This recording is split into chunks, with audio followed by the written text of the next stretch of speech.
অসমীয়া চলচ্চিত্ৰ জগতৰ বাবে হঠাৎ আহিল এটা দুখবৰ। জনপ্ৰিয় কণ্ঠশিল্পী জুবিন গাৰ্গেও নিজৰ ফেচবুক পেজত পোষ্ট কৰিলে এই দুখবৰটো। অসমীয়া চলচ্চিত্ৰ জগতত এক উল্লেখযোগ্য স্থান দখল কৰা এই অভিনেত্ৰীগৰাকীৰ মৃত্যুৱে যেন সমগ্ৰ অসমতে এক শোকৰ ছাঁ পেলাইছে। অসমীয়া আৰু বাংলা চলচ্চিত্ৰ জগতৰ প্ৰবীণ অভিনেত্ৰী জ্ঞানদা কাকতি আৰু আমাৰ মাজত নাই।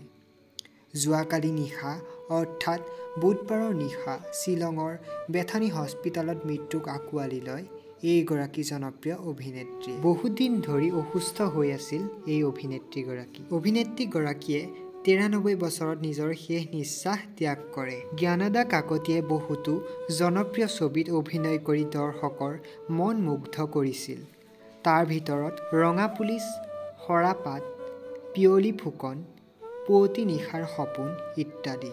প্ৰবীণ অভিনেত্ৰী জ্ঞানদা কাকতিৰ আত্মাই যেন চিৰশান্তি লাভ কৰে তাৰেই কামনা কৰিলোঁ। ভিডিঅ'টো ইমানেই আছিল। ধন্যবাদ।